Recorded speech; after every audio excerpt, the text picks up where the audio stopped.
आज हम स्टार्ट करेंगे कॉर्पोरेट सोशल रिस्पॉन्सिबिलिटी।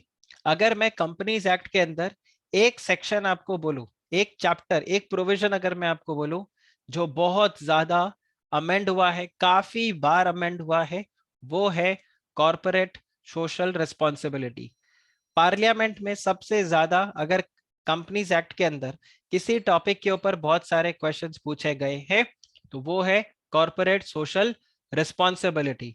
सबसे ज्यादा, I won't say controversial, but yes, सबसे ज्यादा किंतु परंतु अगर मगर कहीं पर उठाया गया तो वो कॉर्पोरेट सोशल रिस्पॉन्सिबिलिटीज पे है। अगर कॉर्पोरेट सोशल रिस्पॉन्सिबिलिटी वो पद्मावत मूवी का शाहिद कपूर हो तो वो ये बताएगा कि जो सबसे ज्यादा चेंज हो वो है सीएसआर, जिसमें सबसे ज्यादा क्वेरीज आए वो है सीएसआर, पार्लियामेंट में जिसके ऊपर सबसे ज्यादा डिबेट हो वो है सीएसआर। तो आपको अब इससे आइडिया लग गया होगा कि सीएसआर कितने सारे चेंजेस हुए। इनफैक्ट इतना ज्यादा इसमें चेंजेस हो गया है कि अब मिनिस्ट्री ऑफ कॉर्पोरेट अफेयर ने रिसेंटली, आई थिंक 3 या 4 दिन पहले, एफएक्यू इशू किया है विद रिस्पेक्ट टू सीएसआर, कि सीएसआर पॉलिसीज में एफएक्यूज है। तो वो एफएक्यू जो होगा वो मैं आप लोगों के साथ आज शेयर कर दूंगा। I will put it in the folder also. तो आज जब सीएसआर के सारे प्रोविजंस को आप पढ़ लो तो you can do a quick reading of this FAQ. क्या पता इनमें से कोई एक क्वेश्चन आपको एग्जाम में देखने को मिल जाए। तो बहुत ज्यादा चेंजेस इसके अंदर हुए हैं। तो अगर कॉन्सेप्ट आप देखो कॉर्पोरेट सोशल रिस्पॉन्सिबिलिटी का, तो यहाँ पर ऐसा बोला गया है कि जो कंपनी है उसको सोसाइटी से सारे के सारे रॉ मटेरियल्स मिलते हैं और कंपनी को सोसाइटी में ही अपने कस्टमर्स भी मिलते हैं। तो फिनिश गुड्स भी सोसाइटी में जाता है, आपका रॉ मटेरियल सोसाइटी से आता है, आपको लेबर सोसाइटी से, तो सब कुछ आपको सोसाइटी से मिलता है। आपका जो पूरा एग्जिस्टेंस है वो इसी सोसाइटी के ऊपर डिपेंडेंट है जिस सोसाइटी में आप काम करते हो। तो कंपनीज को बोला गया है आपकी कोई जिम्मेदारी बनती है कि आप उस सोसाइटी को कुछ रिटर्न में दो, apart from your finish goods और एम्प्लॉयमेंट वगैरह जो आप दे रहे हो वो तो अलग है। इसके अलावा आपको बोला गया है you should give something in return to the society. तो कंपनीज एक्ट के अंदर सेक्शन 135 को इनकॉर्पोरेट किया गया और first time in the companies act एक इस टाइप का कॉन्सेप्ट को लेकर आए जिसमें कॉर्पोरेट सोशल रिस्पॉन्सिबिलिटी के बारे में बात किया गया था। अगर आप प्रैक्टिकली देखो तो अब तो इसको मैंडेट कर दिया है, जो कॉर्पोरेट सोशल रिस्पॉन्सिबिलिटी है अब कुछ कंपनीज के लिए तो ये मैंडेटरी हो चुका है। बट अदरवाइज अगर आप देखो तो ये जो कॉन्सेप्ट है कॉर्पोरेट सोशल रिस्पॉन्सिबिलिटी का, ये नया कॉन्सेप्ट नहीं है। क्यों नया कॉन्सेप्ट नहीं है?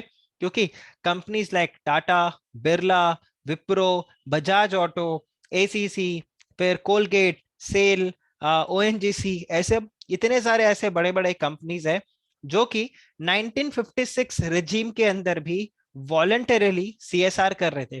वो सोसाइटी को वैसे ही बहुत कुछ दे रहे थे, लेकिन अब क्या हो गया, अब ये सीएसआर मैंडेटरी कर दिया गया है।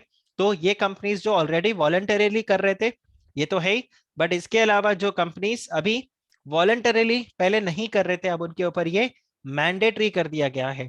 तो इस एक्ट की वजह से आपको जो कंपनीज है, कुछ कंपनीज को कंट्रीब्यूशन टुवर्ड्स सीएसआर मैंडेटरी कर दिया गया है। और आपको जानकर इस चीज के लिए काफी प्राउड फील होगा, और इसका काउंटर भी आप बोल सकते हो वैसे, but you will feel proud about it that India एक खुद एक अपने में एक ऐसी कंट्री है, इकलौती ऐसी कंट्री है जो इंश्योर करता है सीएसआर मैंडेटरी रहे।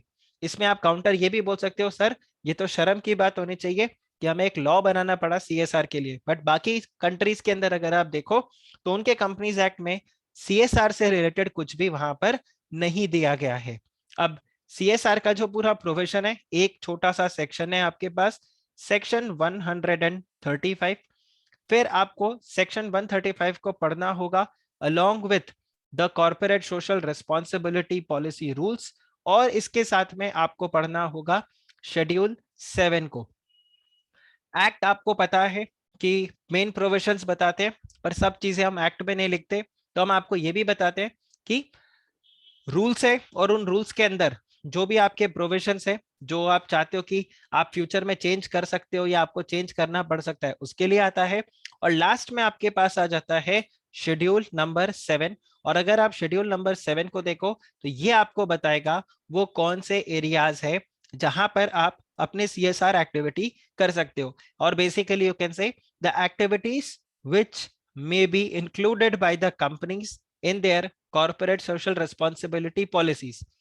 आपको CSR तो करना है, लेकिन CSR कहाँ करना है, कैसे करना है, किसके साथ करना है, वो आपको कहाँ पता चलेगा? वो आपको पता चलेगा इन द CSR पॉलिसी और बेसिकली शेड्यूल 7 के अंदर। कि सपोज करो मैं चाहता हूं कि CSR के अंदर मुझे ये XYZ ये 3 एक्टिविटीज करना है, तो ये 3 एक्टिविटीज शेड्यूल 7 के अंदर कवर होना चाहिए। अगर ये शेड्यूल 7 में कवर्ड है तो फिर वो CSR में माना जाएगा, नहीं तो वो CSR के अंदर काउंट नहीं होगा। तो जो शेड्यूल 7 है, जब से कंपनीज एक्ट 2013 आया तब से इसमें लगातार इसमें लगातार चेंजेस होते गए, बहुत सारे नए प्रोविजंस को लेकर आए। ठीक है, जैसे जैसे चीजें बदलती गई, अब जैसे लास्ट ईयर अगर आप देखो तो कोविड को भी इसमें इंक्लूड कर दिया गया कि अगर आप ऑक्सीजन प्लांट लगा रहे हो और अगर आप हॉस्पिटल्स में कंट्रीब्यूट कर रहे हो कोविड के लिए, आईसीयूज बेड्स ये सब सेटअप कर रहे हो, तो वो भी CSR के अंदर यहाँ पे काउंट होगा अंडर सेक्शन 135। तो यहाँ पर काफी कुछ चीजें आई, तो बहुत कुछ हमें आज यहाँ पे पढ़ने को मिलेगा इन द CSR पॉलिसी। तो corporate social responsibility section 135, let's get started. तो यहाँ पर क्या बताया गया है कि कौन कौन से कंपनीज को, सबसे पहले तो देखो यहाँ पर जो आपका थ्रेशोल्ड लिमिट है, ये थ्रेशोल्ड लिमिट ही सबसे ज्यादा इंपॉर्टेंट होता है। तो यहाँ पर बताया गया है एवरी कंपनी, तो जब वर्ड स्टार्ट होता है ना एवरी कंपनी से, तो ये सारा क्वेश्चन खत्म हो जाता है कि सर पब्लिक कंपनी या प्राइवेट कंपनी, कौन सा company. Every company means all the types of company, company limited by shares, limited by guarantee, public, private, सब, which is having a net worth। तो पहला लिमिट आपको यहाँ पर दे दिया, which is having a net worth of rupees 500 crores और मोर। Net worth क्या होता है? क्या नेटवर्थ को डिफाइन किया गया है कंपनीज एक्ट के अंदर? क्या कंपनीज एक्ट के अंदर नेटवर्थ को डिफाइन किया गया है? आप अगर फटाफट से कमेंट सेक्शन में अटेम्प्ट करके बताओ तो पता चले कि आप लोगों को ये याद है कि नहीं है। यस, तो धवल और निधि ने बोला है यस। तो आप मुझे बताओ नेटवर्थ क्या होता है? What is net worth? ध्यान रखना अकाउंट्स या फाइनेंशियल मैनेजमेंट वाला प्रोविजन नहीं आएगा, एसेट्स माइनस लायबिलिटी वो नहीं होगा। नेटवर्थ मतलब आपका paid up share capital plus all your reserves, securities premium and minus all your losses. Correct Raunak, aggregate of the paid up capital and the reserves including the securities premium. तो एक ऐसी company जिसका की net worth क्या हो 500 करोड़ और मोर, एक ऐसी कंपनी जिसका नेटवर्थ 500 करोड़ और मोर, या फिर टर्नओवर है उसका 1000 करोड़ और मोर। दूसरा पॉइंट आ गया टर्नओवर ऑफ 1000 करोड़ और मोर। और तीसरा आता है नेट प्रॉफिट ऑफ 5 करोड़ और मोर, नेट प्रॉफिट ऑफ 5 करोड़ और मोर। अब आप यहां पर ध्यान रखना इन तीन में से कोई भी एक अगर हुआ तो भी आपके लिए ये प्रोविजन एप्लीकेबल होगा, बिकॉज यहां पर जो कंजंक्शन यूज किया गया है वो क्या है? और सो नेटवर्थ और टर्नओवर और नेट प्रॉफिट। ठीक है, during the immediately preceding financial year. तो आप अगर 2021-22 के बीच में हो, ठीक है 2021-22 के बीच में हो, तो आपको क्या चेक करना होगा? You will have to see the preceding financial year, that is 2021, है कि नहीं? बड़ा ही खतरनाक सा साल है 2021। ओके, तो 2021 अगर आप देखोगे तो 2021 में आपको ये लिमिट्स को चेक करना होगा, क्या इनमें से कोई भी एक लिमिट बोल रहा हूं लिमिट, इन तीनों में से कोई भी एक लिमिट आपका एक्सीड किया क्या? अगर वो एक्सीड कर गया in the immediately preceding financial year, तो फिर कंपनी को क्या करना पड़ेगा? Company will have to constitute a corporate social responsibility committee. आया? तो बहुत सारे कमिटीज है, हमने ऑडिट कमेटी के बारे में पढ़ा था, लास्ट क्लास के अंदर सेक्शन 178 हमने देखा था, nomination and remuneration committee, correct. तो इसी तरह से एक और कमेटी यहाँ पे बन के आता है जिसको हम बोलते हैं कॉर्पोरेट सोशल रिस्पॉन्सिबिलिटी कमेटी। और उसमें कौन होंगे? कम से कम 3 या उससे ज्यादा डायरेक्टर, और उन 3 में से एटलीस्ट एक डायरेक्टर क्या रहेगा? इंडिपेंडेंट डायरेक्टर होगा। अब हर कंपनी को तो इंडिपेंडेंट डायरेक्टर अपॉइंट करने का मैंडेटरी है नहीं, तो अगर इंडिपेंडेंट डायरेक्टर आपको मैंडेटरी नहीं है अपॉइंट करना, तो फिर वहां पे आपके कमेटी के अंदर कोई भी 2 या उससे ज्यादा डायरेक्टर्स होंगे तो भी चलेगा। Is this clear? Is this clear? देखो, सेक्शन 135 सब सेक्शन 1 आपको ये नहीं बोल रहा कि आपको सीएसआर में एक्सपेंस करना होगा। ये क्या बोल रहा है? अगर ये 3 में से कोई भी एक लिमिट प्रीसीडिंग फाइनेंशियल ईयर में आपका एक्सीड कर गया तो आपको क्या करना पड़ेगा? आपको एक सीएसआर कमेटी बनाना पड़ेगा, और उस सीएसआर कमेटी में कम से कम 3 डायरेक्टर्स होंगे, उसमें से एक होगा इंडिपेंडेंट डायरेक्टर। लेकिन अगर कंपनी को इंडिपेंडेंट डायरेक्टर अपॉइंट करना मैंडेटरी नहीं है, तो फिर आपके 2 या 2 से ज्यादा डायरेक्टर्स होंगे, वही काम कर चल जाएगा, मतलब वही सीएसआर कमेटी के मेंबर्स बन जाएंगे। Guys, this is clear? Subsection 1। So we are talking about the CSR committee. अब देखो, सबसेक्शन 2 आपको यहां पर क्या बताता है? सबसेक्शन 2 आपको बोलता है दैट कंपनी का जो बोर्ड रिपोर्ट होगा, बोर्ड रिपोर्ट का सेक्शन नंबर, बोर्ड रिपोर्ट का सेक्शन नंबर 134, ठीक है। तो कंपनी को बोर्ड रिपोर्ट के अंदर देखो यहां पे लिखा हुआ है, तो जो कंपनी का बोर्ड रिपोर्ट होगा उस बोर्ड रिपोर्ट के अंदर आप डिस्क्लोज करोगे कि आपके कॉर्पोरेट सोशल रिस्पॉन्सिबिलिटी कमेटी में कौन कौन लोग हैं वहां पे, ठीक है, कि उस कमेटी में कौन कौन लोग हैं, कितने इंडिपेंडेंट है, ये आपको यहाँ पर बताना पड़ेगा। अब ये कमेटी का काम क्या होगा? The role of the committee will be कि उनको फॉर्मुलेट, सी चलो मैं एंड में आपको ये लिखवा दूंगा, formulate and recommend to the board a corporate social responsibility policy. तो आप देखो यहाँ पर सीक्वेंस या क्रोनोलॉजी आप देखो क्या रहेगा? कंपनी सबसे पहले क्या बनाएगा? कॉर्पोरेट सोशल रिस्पॉन्सिबिलिटी कमेटी, और ये कमेटी फिर क्या रेकमेंड करेगा? कॉर्पोरेट सोशल रिस्पॉन्सिबिलिटी पॉलिसी, ठीक है। तो ये फॉर्मुलेट करेंगे, मतलब ये बनाएंगे, और फिर ये रेकमेंड करेंगे बोर्ड ऑफ डायरेक्टर्स को कि हमें कॉर्पोरेट सोशल रिस्पॉन्सिबिलिटी इस तरीके का हमारा पॉलिसी होना चाहिए, और हम कहाँ कहाँ पे अपने पैसों को इन्वेस्ट करेंगे, मतलब सीएसआर, इन्वेस्ट तो वर्ड नहीं होगा, हम कहाँ कहाँ पे सीएसआर को स्पेंड करेंगे। और उसके लिए आपको कौन से एरियाज को देखना होगा?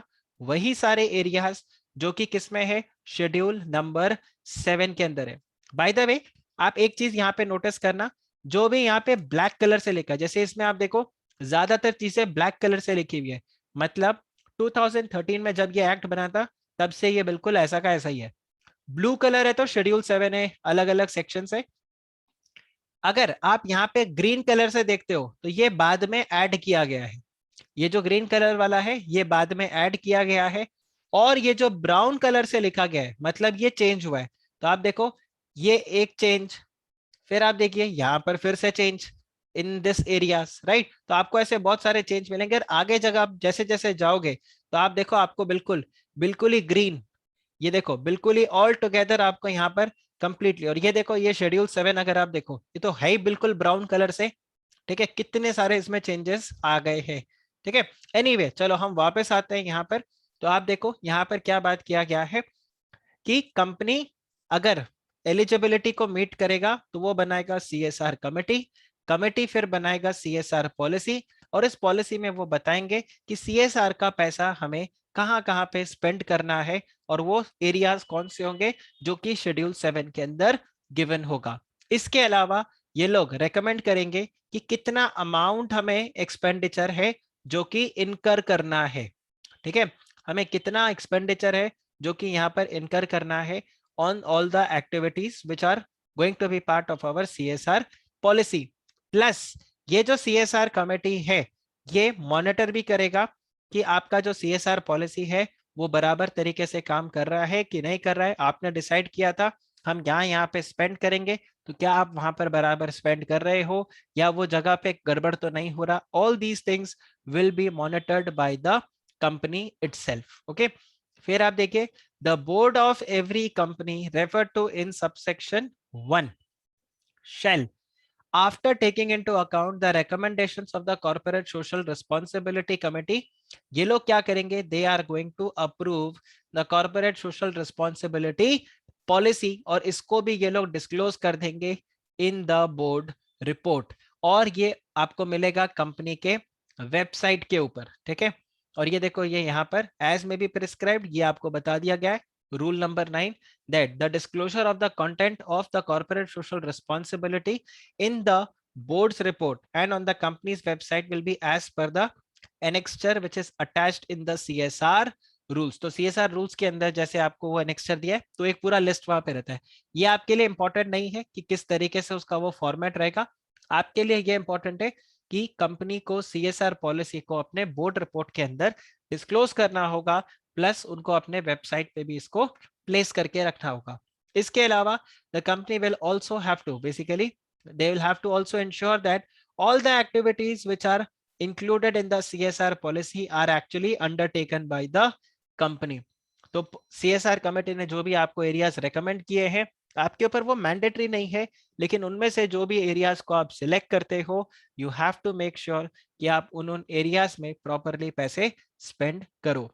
फर्दर आप यहाँ पे देखो the board of every company refer to in subsection 1 they will also have to ensure that the company spends। देखो ये जो वर्ड है ना, इस वर्ड के ऊपर बहुत ज्यादा डिबेट किया गया था। ठीक है, हम आगे भी डिस्कस करेंगे तो आपको इसमें और ज्यादा समझ में आएगा।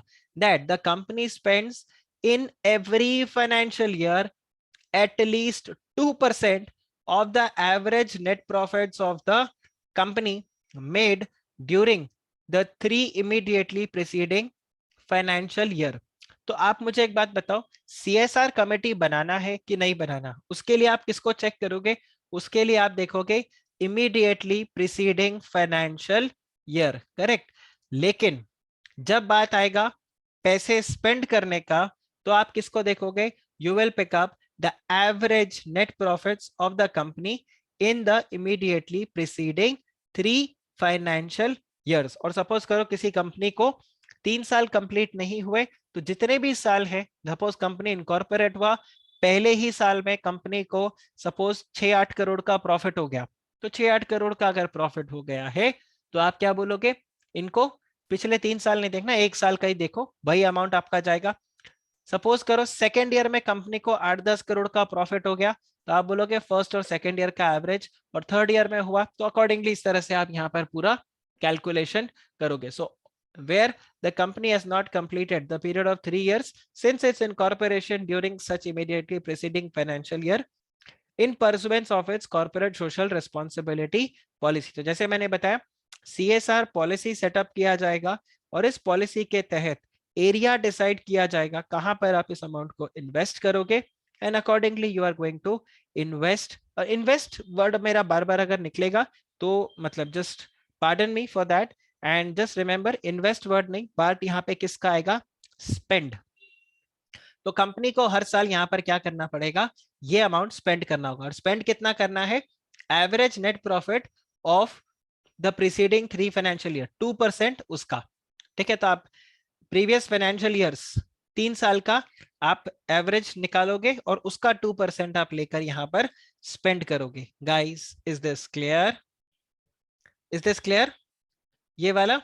ओके, सो देखो प्रिटी मच स्ट्रेट फॉरवर्ड आपको यहाँ पे मिलेगा। Provided that the company shall give preference to the local area and the area around it where it operates for spending the amount which is earmarked for the corporate social responsibility activity.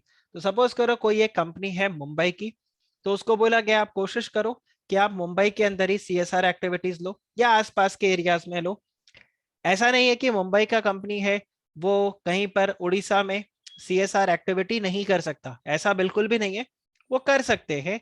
लेकिन इनको बोला गया है कि अगर आप करना चाहो तो मतलब कोशिश करो कि आप मुंबई के आसपास में रहो, क्योंकि आप जिस एरिया में ऑपरेट करते हो आप रिसोर्सेज वहीं के यूज कर रहे हो, तो कोशिश करो उसी एरिया को आप वापस से रिटर्न दो। और मैंने आपको पूरा ऑब्जेक्टिव ही बताया था कि CSR का पूरा ऑब्जेक्टिव ही क्या है, you are getting from the society, so you should give it back to the society and in the same area, same vicinity where this is done. आप बताइए, आप बताओ, ये क्लियर हुआ? Right guys, is this clear? ये वाला। चलिए, अब आगे अगर आप यहां पर देखोगे तो यहां पर क्या डिस्कस हो रहा है, सब सेक्शन यहाँ पे 5 के अंदर ही आगे आपको एक्सप्लेनेशन दे रहा है, और एक्सप्लेनेशन में यहाँ पे बताया कि नेट प्रॉफिट क्या है। सो नेट प्रॉफिट के लिए आपको बताया है that net profit shall not include such sums as may be prescribed. सबसे पहले तो आप ये देखो कि देखो सेक्शन 198, क्या आप सेक्शन 198 के बारे में अकाउंट्स में पढ़ चुके हो? क्या सेक्शन 198 के बारे में आप अकाउंट्स में पढ़ चुके हो?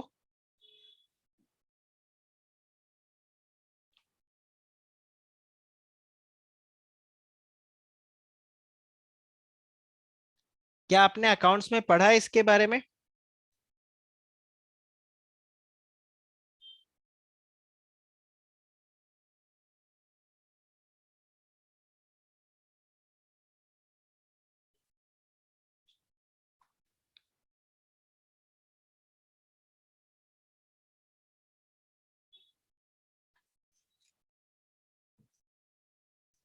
वन 198, हाँ। मैनेजरियल रेम्युनरेशन आपने नहीं पढ़ा? आपके सिलेबस में नहीं है? अच्छा, ओके, तो शायद आपने इसको कवर नहीं किया होगा। पढ़ा है? अच्छा, मैनेजरियल रेम्युनरेशन में क्या पढ़ा आपने? What you have studied in managerial remuneration? ये सिलेबस में है ना मैनेजरियल रेम्युनरेशन? रौनक पूछ रहा है किधर से पढ़ा? नो। हाँ, फाइनेंशियल स्टेटमेंट्स वाले चैप्टर में शायद आपको मिले। If there is one managing director और वोल टाइम डायरेक्टर और मैनेजर, तो इनको आप रेम्युनरेशन दे सकते हो 5%। मोर देन वन है तो आप इनको मैक्सिमम रेम्युनरेशन दे सकते हो 10%। पढ़ा आपने ये? हाँ, ओवरऑल 11% है। फिर आपके पास था other directors,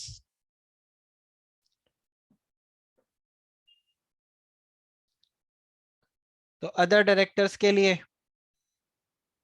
1% with MD, whole time director और मैनेजर। और अगर ये लोग नहीं है विदाउट, तो 3%। याद आ रहा है? ऐसा कहीं आपने पढ़ा था? और ओवरऑल लिमिट 11% है। विनीत हाँ कर रहा है, बाकी लोग थोड़े थोड़े स्केप्टिकल है। ये है रौनक।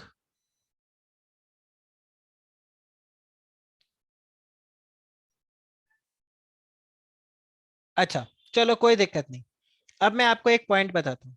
ये 5%, 10%, 11%, 1%, 3% किसका? ये नेट प्रॉफिट का।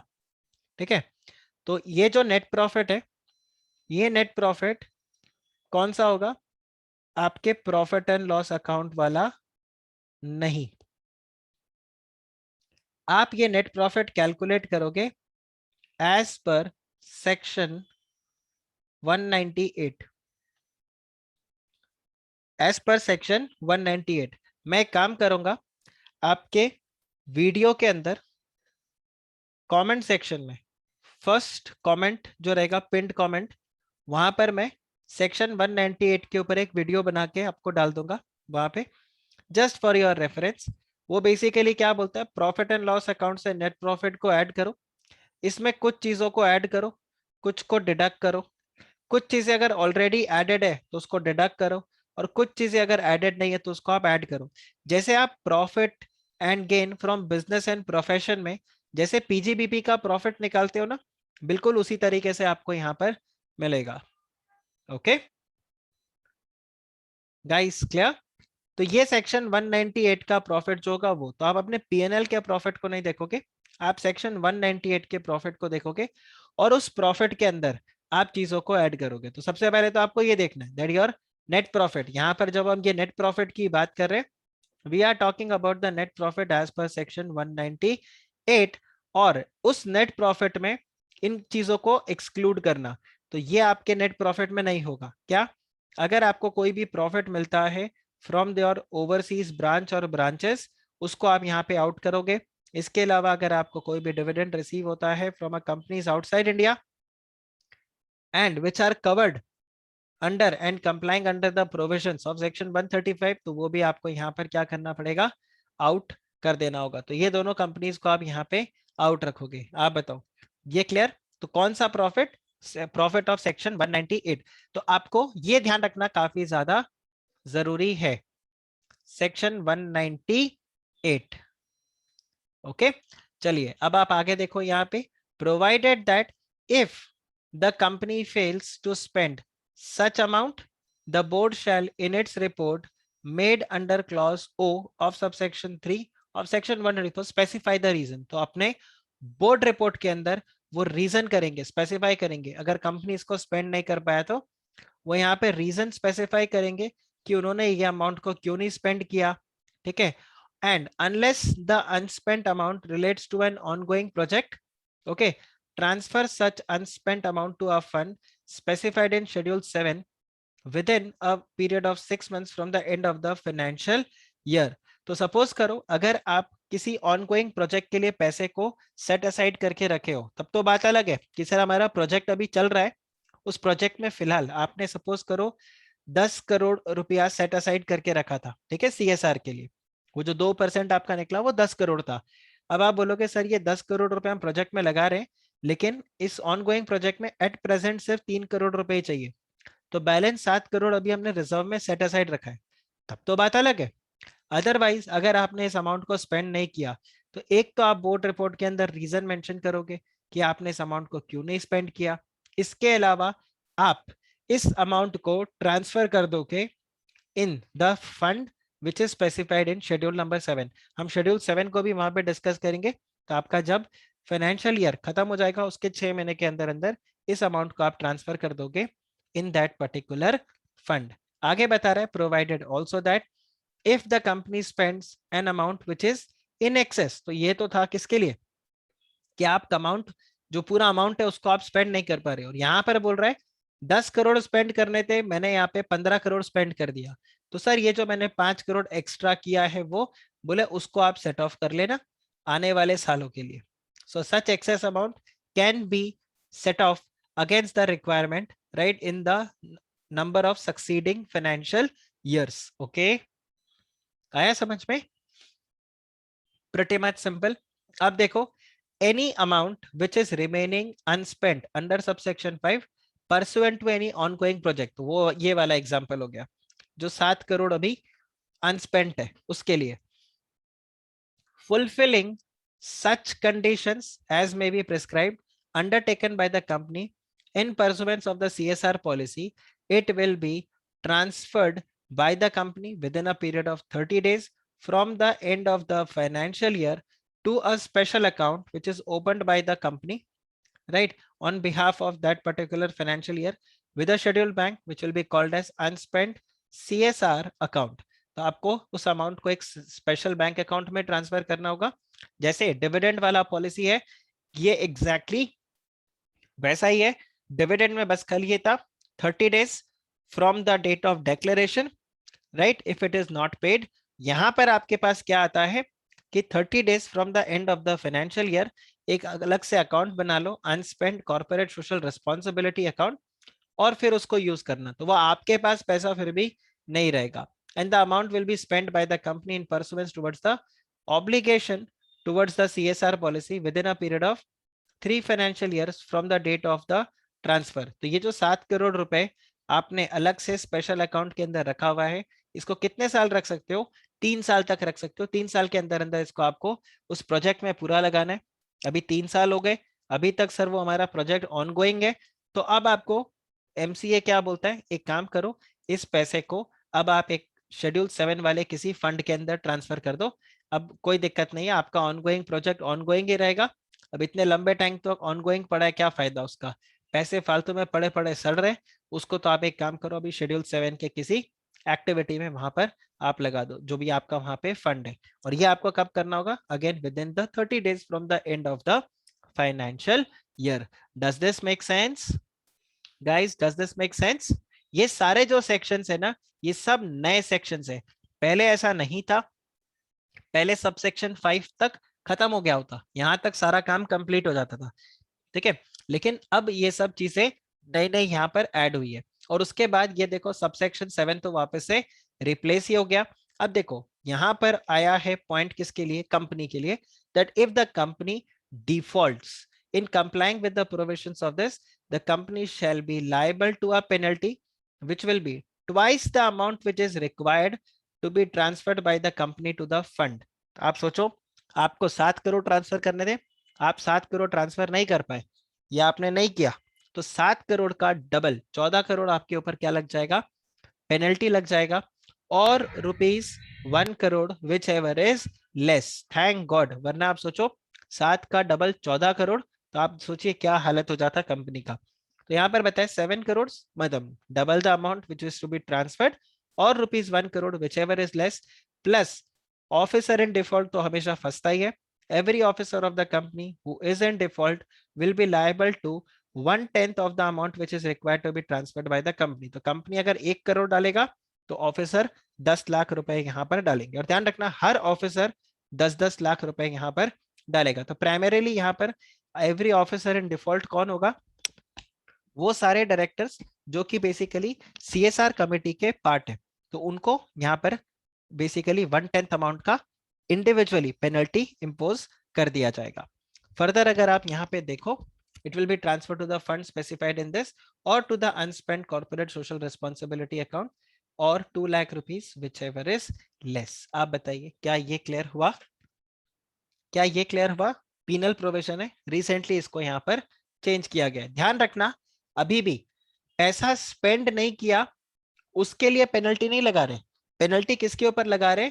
कि आपको ये अमाउंट ऑनगोइंग प्रोजेक्ट के लिए था, जिसको कि ट्रांसफर किया जाना चाहिए था in the unspent corporate social responsibility account, और आपने उस अमाउंट को ट्रांसफर नहीं किया। अब क्योंकि आपने इस अमाउंट को ट्रांसफर नहीं किया, इसलिए आपके ऊपर ये पेनल्टी लगाया जा रहा है। आया समझ में? राइट? आप स्पेंड नहीं कर पा रहे हो उसका कोई दिक्कत नहीं है, बस खाली अपने बोर्ड रिपोर्ट में रीजन मेंशन कर देना कि आपने क्यों नहीं इसको स्पेंड किया, और 30 दिन के अंदर अंदर इसको ट्रांसफर कर देना। ये 6 महीने का टाइम है, उस 6 महीने के अंदर अंदर आप उसको ट्रांसफर कर देना। Okay, is this clear? Right? लेकिन आपको ये पॉइंट समझ में आया कि नहीं आया? तो पैसा अगर आप स्पेंड नहीं कर पा रहे हो तो बिल्कुल क्लियर है कि 6 महीने बाद, 6 महीने के अंदर अंदर उसको शेड्यूल 7 के किसी एक्टिविटी में लगा दो। अगर ऑनगोइंग प्रोजेक्ट में है तो उसको अलग से अकाउंट में आप सेव करके रखो, नहीं करते हो तो फिर आपके ऊपर पेनल्टी लगेगा। ये हो गया आपका सबसेक्शन 7। सबसेक्शन 8 आपको बता रहा है the central government may give general or special directions to a company or classes of company as it considers necessary to ensure the compliance of the provisions of this section, and such company shall comply with the directions। तो ये एक रामबाण central government ने अपने पास रखा है कि कल को कंपनी नहीं माने या कल को किसी और कंपनी को कुछ स्पेशल डायरेक्शन हमें देना है, तो कंपनी यहाँ पर दे सकता है। सेंट्रल गवर्नमेंट यहाँ पे उन कंपनीज को डायरेक्शन दे देगा और बोलेगा कि देखो आप इस तरीके से ही स्पेंड करना, या जो कुछ भी आपका रहेगा। जनरली ये किसके लिए? ये इसी के लिए गवर्नमेंट एक साथ सबको बोलेगी। अभी हर कंपनी, आपको अगर ध्यान हो 2014 के अंदर था या 15 के अंदर, नरेंद्र मोदी जी ने सबको क्या बोला था कि आप एक काम करो, जितना भी आपका पैसा है वो टॉयलेट बनाने के लिए आप लगाओ। तो बहुत सारे कंपनीज ने एक साथ, ही actually had mention that imagine ये जो 2% सीएसआर का पैसा है, सारे के सारे कंपनीज अगर डिसाइड करें और वो एक ही एक्टिविटी में लगाए, हालांकि शेड्यूल 7 में बहुत सारे एक्टिविटीज लिखे हुए, बट वो अगर एक ही एक्टिविटी में लगाए तो उसका इम्पैक्ट कितना ज्यादा दिखेगा। सारे के सारे लोग अगर एक साथ एक ही जगह पे पैसा लगाए तो एक साथ में उसका इम्पैक्ट बहुत ज्यादा होगा, और वो डेवलपमेंट भी काफी ज्यादा हमें एक साथ देखने को मिलेगा, बजाय इसके कि हर कंपनी अपने अपने हिसाब से अलग अलग जगह पैसे को लगाए। तो ये यहाँ पर सेंट्रल गवर्नमेंट ने अपने पास एक इस तरीके से रामबाण रखा है कि कल को कंपनी को गाइड करना होगा या डायरेक्शन देना होगा कि नहीं आप यहाँ पे इस तरीके से करो, तो उसी तरीके से आपको यहाँ पर स्पेंड करना रहेगा। ओके, अब देखिए हम यहाँ पर आगे चेक करते हैं सब सेक्शन 9, जो कि यहाँ पर क्या बता रहा है, where the amount is spent by the company does not exceed 50 lakh rupees. तो अगर कंपनी को 50 लाख को एक्सीड नहीं कर रहा, जो CSR एक्सपेंडिचर है वो 50 लाख को एक्सीड नहीं कर रहा, तो इन दैट केस जो कंपनी को CSR कमेटी बनाने को बोला गया था उनको बोला आप ये कमेटी मत बनाओ, और जो कंपनी के बोर्ड ऑफ डायरेक्टर्स है वो बोर्ड ऑफ डायरेक्टर्स ही यहाँ पर क्या कर लेंगे, आपके सारे CSR के काम को कंप्लीट कर देंगे। आप बताओ क्या सेक्शन 135 आप लोगों को क्लियर हुआ? हालांकि ध्यान रखना सेक्शन 135 का मैं आप लोगों को एक क्रक्स चार्ट भी बना के दूंगा, बट क्या 135 सेक्शन आपको क्लियर हुआ? सेक्शन नंबर 135 ये क्लियर हुआ? ओके, अब आप देखो यहाँ पर बात हो रहा है शेड्यूल नंबर 7 का। तो शेड्यूल 7 के अंदर आपको बताया हुआ है कौन कौन सी एक्टिविटीज में आप पैसा लगा सकते हो। तो आपको बोला है इरेडिकेटिंग हंगर पॉवर्टी। सर क्या ये लिस्ट हमें याद करना है? आंसर इज नो, बस एक बार आप इसको रीड कर लेना तो आपको ध्यान रहे। तो आप देखो कहाँ कहाँ पर आप इन अमाउंट्स को लगा सकते हो। तो आपको बोला गया है आपको पैसा लगाना है in eradicating hunger poverty malnutrition, promoting health care including preventive healthcare, sanitization, including the Swachh Bharat Kosh which is set up by the central government। आप ये देख रहे हो ये भी एक जो फंड है, and making available for the safe drinking water। तो यहाँ पर आप पैसे को लगा दो। या फिर देखो promoting education including special education, employment, enhancing the vocational skill especially amongst the children, women, elderly and differently abled and livelihood enhancement projects, ये आपको करना है।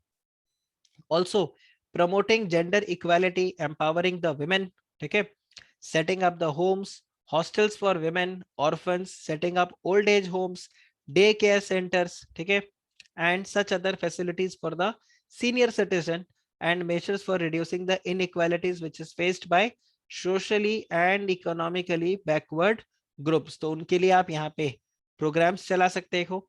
आप एनवायरमेंट के टुवर्ड्स पैसों को स्पेंड कर सकते हो। Environmental sustainability, ecological balance, protection of the flora fauna, animal welfare. तो सपोज करो असम की कंपनी है कोई, ठीक है, या नॉर्थ ईस्ट की तरफ से है, तो वहां पर बहुत सारे फॉरेस्ट रिजर्व्स वगैरह है, तो वो वहां पर पैसा लगा सकते हैं कि फॉरेस्ट रिजर्व्स के लिए। जैसे असम में है तो वो पैसा लगा सकते हैं कि देखो CSR का हमारा सारा का सारा पैसा जाएगा काजीरंगा नेशनल पार्क के अंदर जानवरों के लिए, specially one horn rhino, agroforestry, conservation of the natural resources, maintenance of the quality of soil, air, water, including ये देखो नमामि गंगे, क्लीन गंगा फंड, ये दिख रहा है आपको, इन सारे फंड्स में पैसा आप डाल दो। तो सेंट्रल गवर्नमेंट ने, और ये जो प्रोविजन हमने यहाँ पर पढ़ा था, ये जो भी यहाँ पे प्रोविजन हमने पढ़ा था, ये देख रहे हो ग्रीन कलर से लिखा हुआ है, मतलब ये अमेंड होकर आया है कि नहीं? आप ये देखो ये ग्रीन कलर का जो पोर्शन है ये अमेंड होके आया ना, मतलब पहले नहीं था, बाद में इसको इंसर्ट किया है, ठीक है। ये वाला पार्ट, सॉरी यहाँ पर नहीं, ये, हाँ, ये वाला पार्ट अगर आप देखो कि अगर आपने ये देखो ये यहाँ पर जो ग्रीन कलर से लिखा हुआ है, इसमें क्या बोला कि अगर आपने स्पेंड नहीं किया, if you have not spend the amount, then within 6 months from the expiry of the financial year, ठीक है, उठा के उस पैसे को आप फंड में ट्रांसफर कर दो। तो इस तरह से गवर्नमेंट क्या इंश्योर कर रहा है कि कंपनीज अपने पास बहुत सारा पैसा पाइल अप करके नहीं रखे, ये पैसा कहाँ चला जाए, अलग अलग इन फंड्स के अंदर। और ये देखो यहाँ पे जैसे आ गया आपका स्वच्छ भारत कोष, clean Ganga fund, that is Namami Gange fund जो आपका है। फिर आप देखिए protection of the natural heritage culture including restoration of the buildings, ठीक है। रेस्टोरेशन क्या होता है? रेस्टोरेशन क्या होता है? इसको रिस्टोरेशन भी बोलते हैं कई लोग, but this is also called as restoration.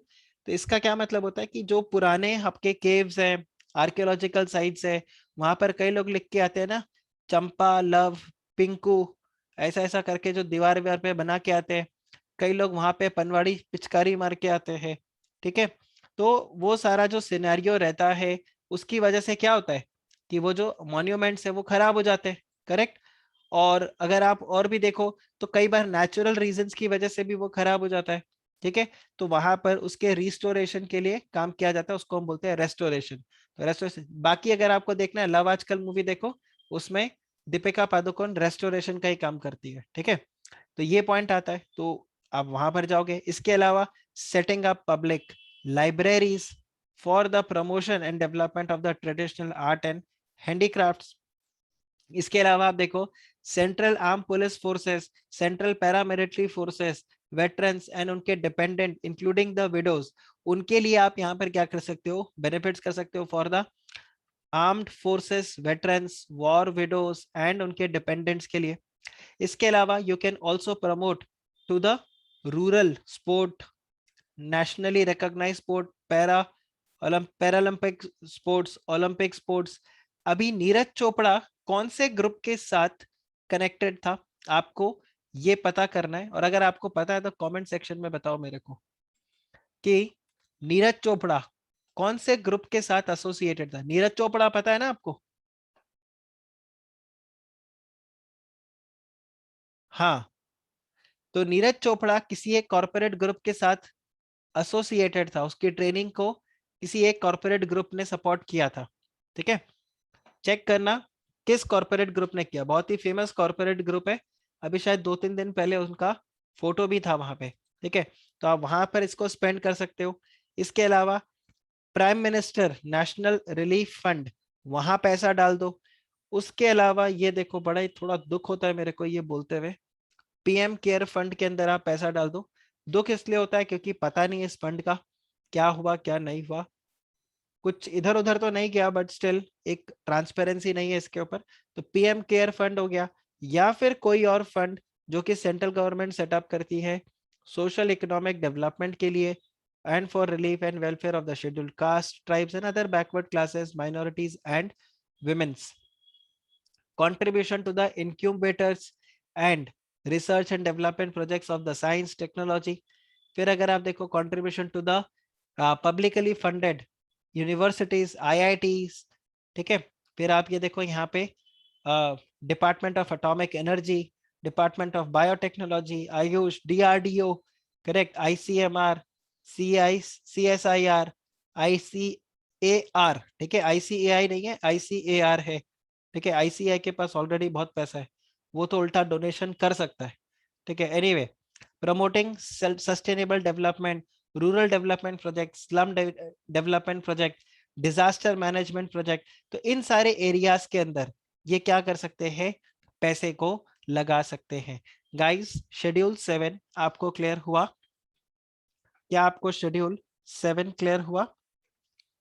Right, तो शेड्यूल 7 का ये प्रोविजन था। फर्दर अगर आप यहाँ पे रूल्स को देखो, तो आप देखो रूल्स के लिए यहाँ पर क्या बताया हुआ है। अब सीएसआर को इम्प्लीमेंटेशन कैसे करोगे, ये यहाँ से आपका रूल्स स्टार्ट होता है। तो सीएसआर के रूल्स के लिए आप देखो यहाँ पर क्या होगा कि जो कंपनी सीएसआर एक्टिविटीज करेगी वो किसके थ्रू करेगी। ठीक है, या तो वो खुद से कर ले, देखो ये यहाँ पर लिखा हुआ है, या तो वो खुद से कर ले, या फिर वो ये सारे के सारे सीएसआर एक्टिविटी करे थ्रू अ सेक्शन 8 कंपनी। ठीक है, जो कि ऑलरेडी एस्टैब्लिश्ड हो, मतलब वो एक कंपनी या काफी सारे कंपनीज मिलकर करे, या फिर एक ऐसा सेक्शन सॉरी, एक ऐसा सेक्शन 8 कंपनी जो कि सेंट्रल गवर्नमेंट, स्टेट गवर्नमेंट ने सेटअप किया हो, या फिर एक ऐसी एंटिटी जो कि सेटअप किया गया हो under the act of the parliament और द स्टेट लेजिस्लेचर, या फिर एक ऐसा सेक्शन 8 कंपनी या फिर एक ऐसा रजिस्टर्ड पब्लिक ट्रस्ट जिसको कि सेक्शन 12A में रजिस्टर किया गया और सेक्शन 80G के अंदर वो कवर्ड हो यहाँ पे।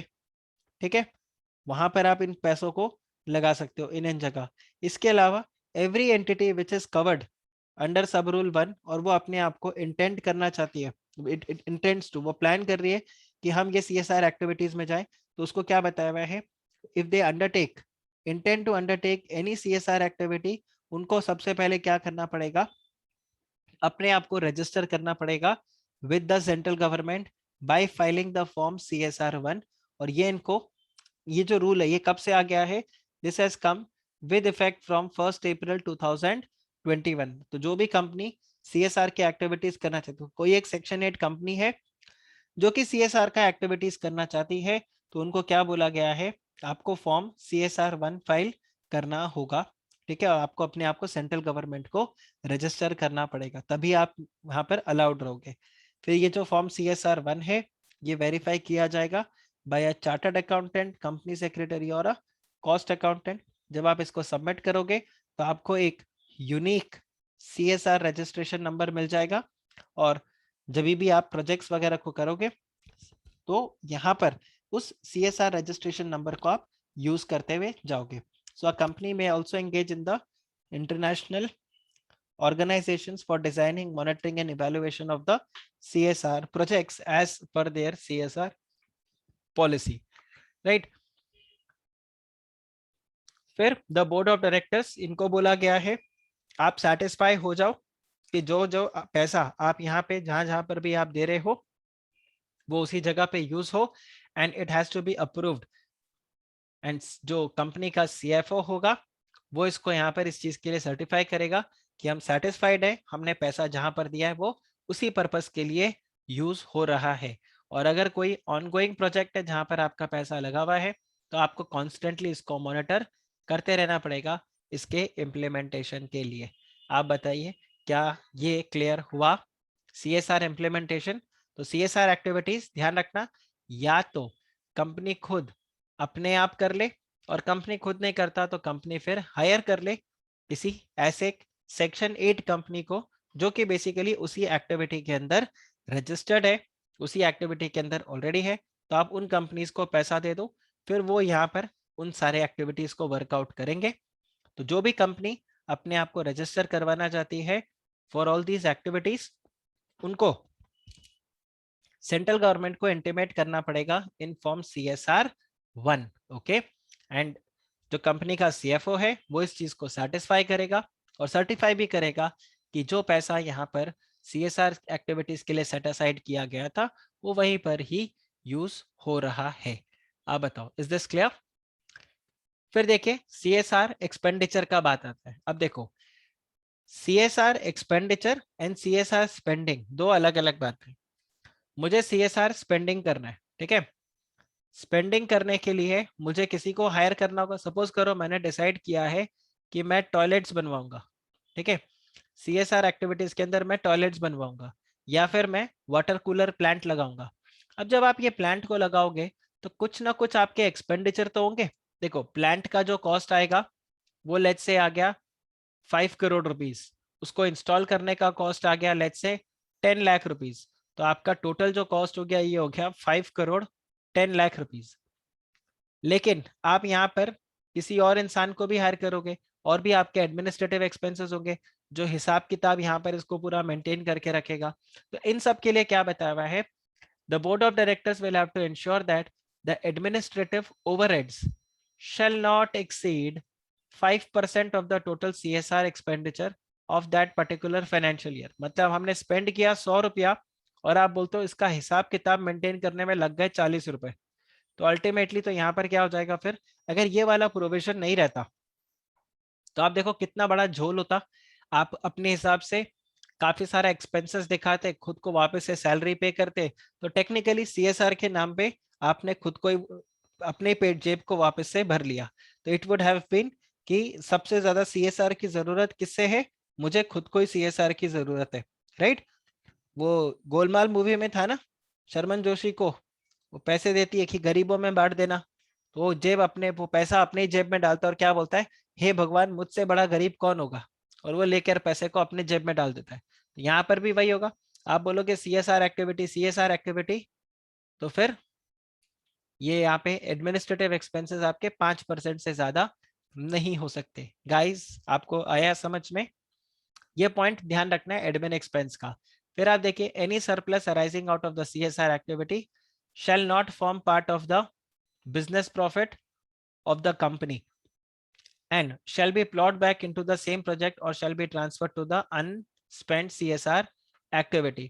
तो जो भी आपका पैसा रहेगा वो सब कहाँ जाएगा आपके, मतलब it will B ploughed back for the same project. तो जो भी आपका यहाँ पे सरप्लस पैसा जो कुछ भी रहता है out of the CSR activity, ठीक है, वो सब वापस से कहाँ जाएगा आपके, फिर से CSR उसी एक्टिविटी के अंदर लग जाएगा।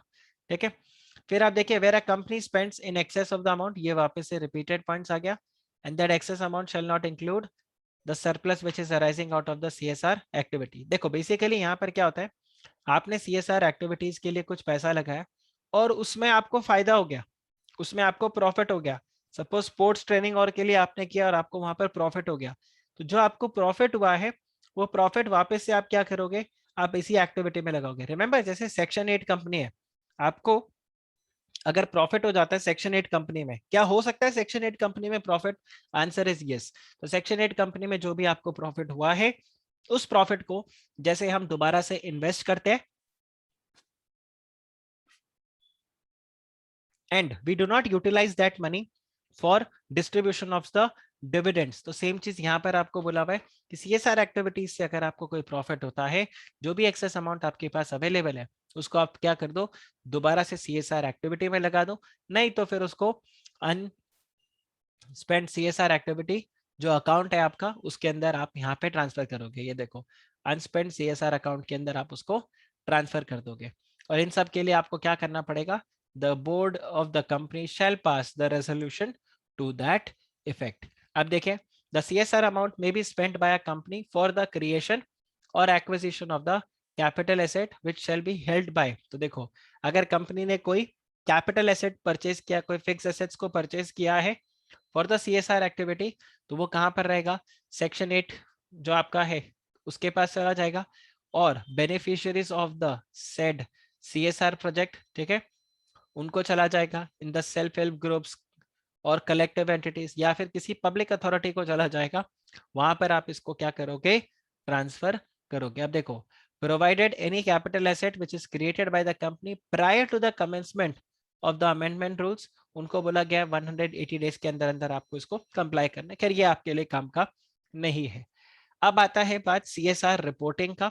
तो बोर्ड रिपोर्ट के अंदर जैसे बताया हुआ है आपको CSR कमेटी के बारे में बताना होगा और उसके अंदर कौन कौन है उसके बारे में बताना होगा, प्लस आपको ये भी बताना होगा कि आपकी CSR पॉलिसी क्या है, प्लस आपने CSR का कितना पैसा स्पेंड किया और कितना पैसा आप स्पेंड नहीं कर पाए और क्यों नहीं कर पाए। इन सबको आपको यहाँ पर क्या करना पड़ेगा, रिपोर्ट करना पड़ेगा अपने CSR रिपोर्टिंग के अंदर इन योर बोर्ड रिपोर्ट। तो ये वही पॉइंट बता रहा है that the board report of the company, ये यहाँ पर बताएंगे कि आपके एनुअल रिपोर्ट के अंदर क्या क्या चीजें होंगी। In case of foreign company the balance sheet right will also contain the annual report on the CSR।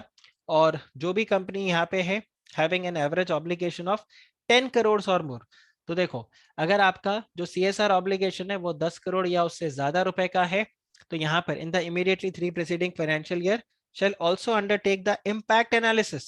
आपको यहाँ पे अगर आपका एवरेज CSR ऑब्लिगेशन पिछले 3 साल से 10 करोड़ या उससे ज्यादा का है, तो आपको यहाँ पे इम्पैक्ट असेसमेंट भी लेना पड़ेगा कि आपने जो भी पैसा यहाँ पे स्पेंड किया उसका क्या फायदा हुआ, उससे कुछ फर्क पड़ा कि नहीं पड़ा, लोगों की लाइफ बेटर हुई कि नहीं हुई, आपने टॉयलेट्स बनाए, क्या लोग अभी भी रेलवे ट्रैक पे जा रहे हैं या अभी जो आपने टॉयलेट्स बनाया वहां पर उसको यूज कर रहे हैं।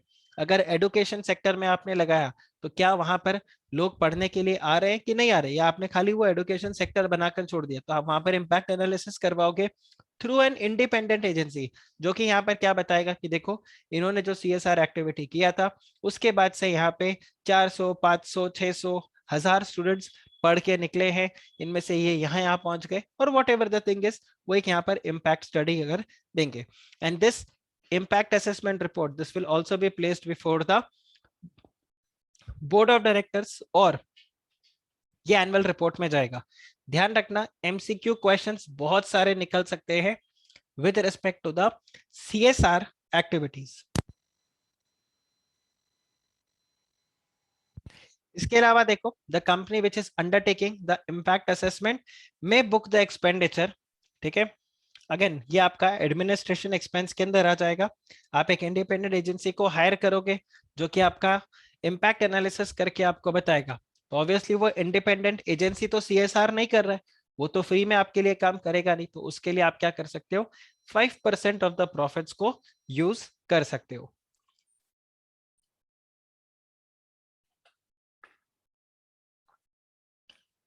फिर देखिए, जो भी आपके सीएसआर एक्टिविटीज है उसको आप मैंडेटरीली अपने जो भी आपका सीएसआर पॉलिसी कमेटी प्लस जहां जहां पे आपने प्रोजेक्ट्स में पैसा लगाया उसको बोर्ड रिपोर्ट में तो डालोगे, प्लस इसको आप अपने वेबसाइट पे भी डालोगे ताकि पब्लिक भी उसको एक्सेस कर सके। और जो भी आपका अनस्पेंड सीएसआर अमाउंट है उसको आप ट्रांसफर कर दोगे in the fund which is specified in schedule number 7। आप बताइए क्या सीएसआर आप लोगों को क्लियर हुआ? यहां जाके सीएसआर आपका खत्म होता है। क्या सीएसआर आप लोगों को पूरी तरह से क्लियर हुआ? राइट। तो देखो, एक हम अगर इसका क्विक रिकैप करें तो आप देखिए, सबसे पहले तो हम यहां पे बात करते हैं विच कंपनी। तो यहां पर 3 लिमिट आता है, net worth, turnover and net profit. Correct. Net worth 500 crore, turnover 1000 crore, net profit 500 crore. Correct. फिर इनको क्या करना पड़ेगा, they will have to form a CSR committee. Correct. अब ये जो सीएसआर कमेटी है, ये CSR committee is not applicable. ये 3 का तो लिमिट है, but this is going to be not applicable अगर आपका जो सीएसआर स्पेंडिंग है या basically obligation is less than 50 lakh rupees. Yes or no? If it does not exceed 50 lakh, तो ये। इसके अलावा सीएसआर कमेटी आपको फॉर्म करना होगा। इसमें कौन होंगे? Minimum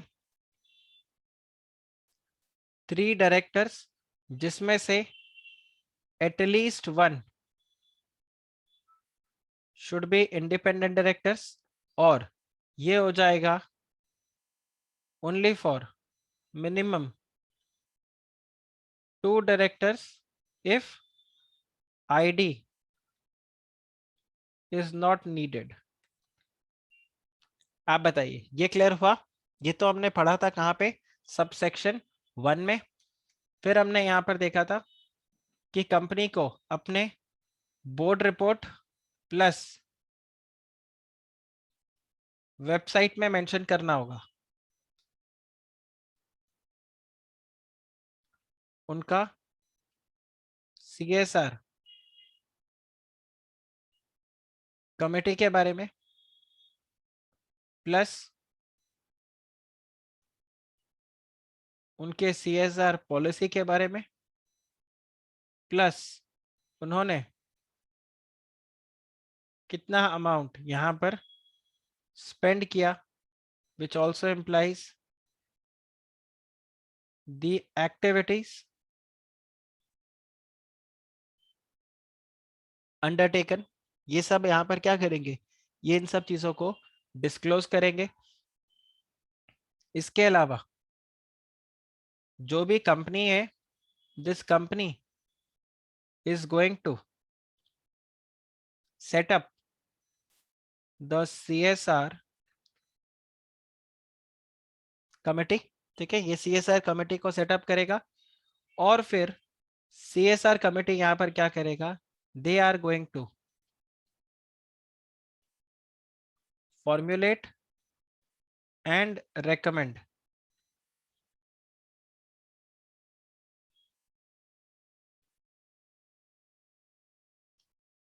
the CSR policy. तो जो भी CSR पॉलिसी रहेगा वो इसको यहाँ पर रेकमेंड करेंगे। Correct. And this will be recommended to the board of directors, company का CSR पॉलिसी। अब CSR पॉलिसी के अंदर क्या क्या होता है कि कौन कौन से एरियाज और एरियाज कहाँ पे, as per schedule number 7, correct. फिर अगर आप देखो तो यहां पर बात आता है शेड्यूल 7 का। तो शेड्यूल 7 के अंदर यहां पर डिस्कस करा जाता है कि आपको एरियाज बताए हुए हैं, areas where the CSR amount can be spent और एक्टिविटीज कैन बी अंडरटेकन। कितना अमाउंट आपको अंडरटेक करना होगा, average of the last 3 years net profit इसका 2%, करेक्ट। ये आपका हो जाएगा CSR स्पेंडिंग, ठीक है। ये आपका CSR स्पेंडिंग होगा। अगर ये CSR अमाउंट आपने स्पेंड कर दिया, so this has to be spend during the year, correct.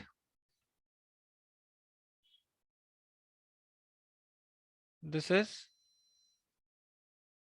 To be spent. अब यहां पर आपका क्वेश्चन आता है, क्या आपका इसको हम बोलेंगे ईयर मार्क्ड अमाउंट।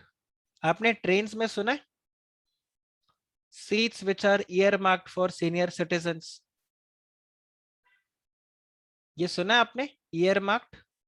तो ईयर मार्क्ड का क्या मतलब होता है, जो अमाउंट आपने सेट असाइड करके रखा है, रिजर्व करके रखा है। तो अगर आपने ईयर मार्क्ड अमाउंट को स्पेंड कर दिया, ये जो ईयर मार्क्ड अमाउंट है, अगर इस ईयर मार्क्ड अमाउंट को आपने स्पेंड कर दिया, तो क्वेश्चन आता है यस और नो। यस तो यहां पर वेरी वेरी गुड, ठीक है। लेकिन अगर आपने इस अमाउंट को स्पेंड नहीं किया, तो आपसे क्वेश्चन पूछा जाएगा व्हाई, और यहां पर आपका आंसर होगा ऑन गोइंग प्रोजेक्ट,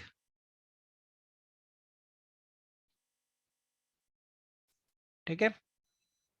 आंसर है नो। तो आप क्या करोगे, आपको जो भी अमाउंट है उसको ट्रांसफर करना होगा to the fund as per schedule 7, correct. और इसके लिए आपको टाइम कितना दिया जाएगा, 6 महीने का। लेकिन अगर ऑनगोइंग प्रोजेक्ट है तो फिर with in 30 days from the end of the financial year आपको क्या करना होगा, इस अमाउंट को ट्रांसफर करना होगा। यस और no, you will have to transfer the amount to the unspent CSR account। क्या ये क्लियर हुआ, ये आपको क्लियर हुआ। अब ये जो अनस्पेंट CSR अकाउंट है, ये देखो अनस्पेंट CSR अकाउंट है, it has to be utilised within how many years, within 3 years। हाँ हमने यूटिलाइज कर लिया, तो वेरी गुड। पर अगर आपने इसको 3 साल के अंदर भी यूटिलाइज नहीं किया, तो अब आपको क्या करना होगा, अब आपको ये जो अमाउंट है इसको ट्रांसफर करना पड़ेगा in the fund mentioned in schedule number 7। Yes और नो, ये पॉइंट आ गया, राइट। अपार्ट फ्रॉम दैट अगर आप यहाँ पे देखो तो देखो यहाँ तक हमने सब कवर किया, इसके ऊपर ये पेनल्टी लग जाएगा। फिर हमने यहाँ पर देखा था कि कंपनी CSR का जो पॉलिसी है या जो उसके इम्प्लीमेंटेशन है वो कैसे कर सकता है, कंपनी खुद ये अमाउंट स्पेंड कर दे, ठीक है, या फिर कंपनी किसी के थ्रू ये करवा दे। इसके अलावा CSR एक्सपेंडिचर आपका मैक्सिमम, ये देखो चलो इसको भी मैं यहाँ पे लिख देता हूँ। ये जो CSR का एक्टिविटीज है, ये कंपनीज कैसे कर सकता है, कंपनी कैन डू इटसेल्फ, या फिर दूसरा यहाँ पर क्या है, सेक्शन 8 कंपनी को हायर करे।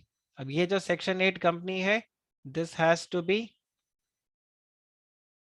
Registered with the central government, तभी यहाँ पर इस एलिजिबल हो जाएगा, नहीं तो ये फंडिंग लेने के लायक नहीं रहेंगे, बेसिकली एलिजिबल नहीं होंगे। करेक्ट। फिर अगर आप यहाँ पे देखो तो हमने CSR एक्सपेंडिचर के ऊपर पॉइंट देखा था, तो आपका जो CSR एडमिन एक्सपेंस होगा, ठीक है, आपका जो एडमिन एक्सपेंसेस होगा, this is going to be a maximum of 5% of the CSR which is incurred in the financial year. उस फाइनेंशियल ईयर में जितना आपने खर्चा किया CSR के लिए, वो सब आपका आ जाएगा। CSR रिपोर्टिंग हमने ऑलरेडी देखा, प्लस ये जो 10 करोड़ वाला है, इनको इम्पैक्ट एनालिसिस करवाना होगा। तो अगर आपका CSR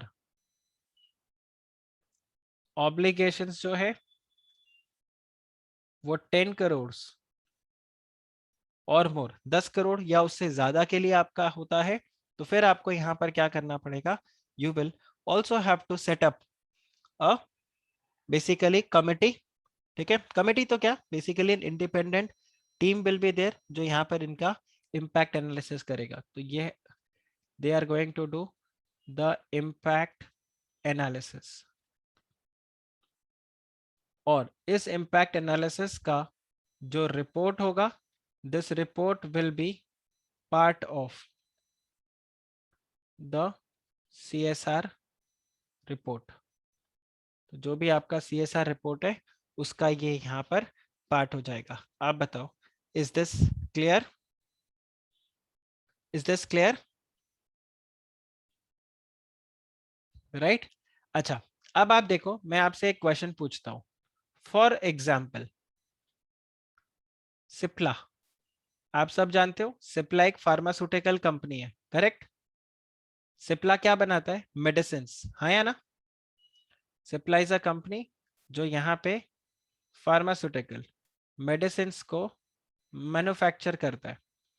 इन्होंने बोला इनको स्पेंड करना था लेट्स से 8 करोड़ रुपीस, इनको CSR में लगाना था, और ये लोग बोलते हैं हमने 8 करोड़ रुपए का जो मेडिसिन है इसको फ्री में डिस्ट्रीब्यूट कर दिया। This is distributed for free.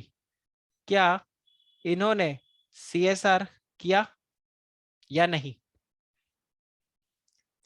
क्या CSR किया या नहीं?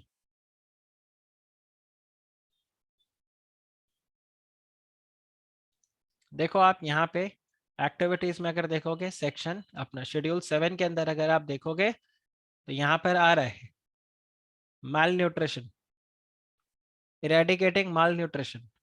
तो उन्होंने माल न्यूट्रिशन के लिए क्या कर दिया, मेडिसिन बांट दिए, जिससे माल न्यूट्रिशन नहीं हुई, या जो माल नरिश्ड बच्चे थे उनको ये मेडिसिन दे दिया। क्या CSR एक्टिविटी हुआ?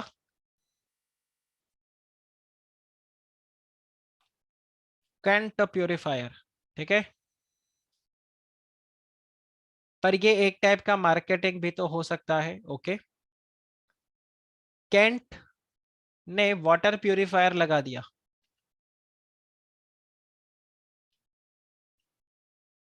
इनको कितना स्पेंड करना था, इनको 4 करोड़ स्पेंड करना था, 4 करोड़ रुपए का इन्होंने वाटर प्यूरिफायर सेटअप कर दिया अलग अलग जगह, जिससे लोग पानी पी सके। क्या ये CSR में होगा? नॉर्मल कोर्स ऑफ बिजनेस हो जाएगा वो, हाँ, बट उसके लिए वो पैसा नहीं ले रहे, वो बिजनेस नहीं कर रहे। सिप्ला यहाँ पे ये 8 करोड़ का जो माल न्यूट्रिशन के लिए मेडिसिन है उसके लिए पैसा नहीं ले रहा, वो पैसा नहीं ले रहा, वो क्या कर रहा है, वो यहाँ पे फ्री में वो मेडिसिन दे रहा है ऑन द कॉस्ट, ये भी नहीं सेलिंग प्राइस पे, एट कॉस्ट।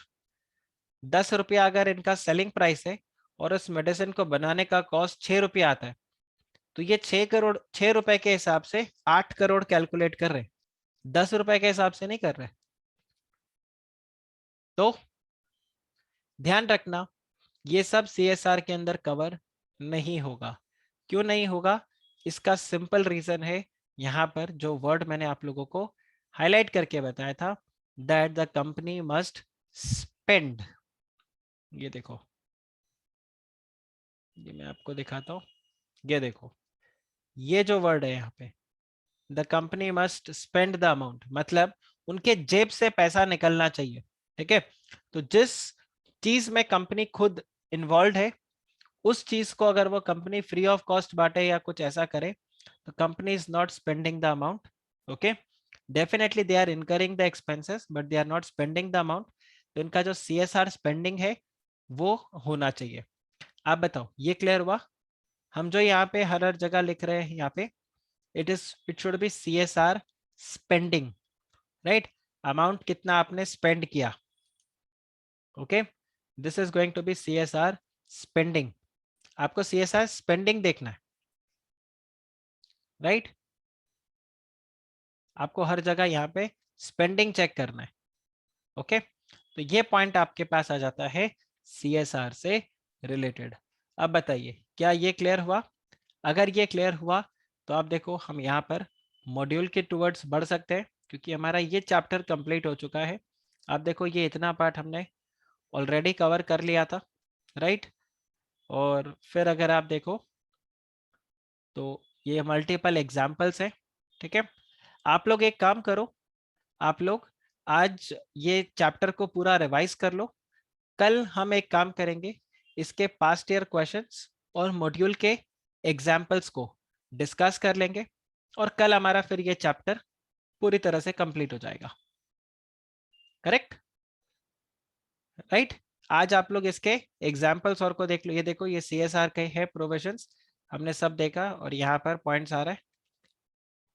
ठीक है, तो इन सब चीज़ों को आपको यहाँ पे कवर करना है, तो हम कल इनके सारे क्वेश्चंस को कवर कर लेंगे, राइट? और ये देखो, ये सब हम कवर कर लेंगे क्लास के अंदर, और पास्ट ईयर क्वेश्चंस जो है उसको भी देख लेंगे। तो हमारा ये चैप्टर इंक्लूडिंग कंपनी लॉ पूरा का पूरा फिनिश हो जाएगा। Okay, so that's it for your today's lecture then. Take care, bye bye.